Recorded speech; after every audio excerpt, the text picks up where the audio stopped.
وأشدهم في أمر الله عمر إبراهيم وعلى آل إبراهيم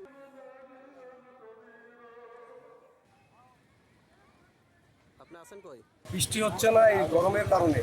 আল্লাহ তাআলার কাছে সবাই আর কি নামাজটার জন্য ইস্তেগফার নামাজটা আদায় করবে। গাছপালা বাড়িঘর সব গরম হয়েছে, উত্তপ্ত।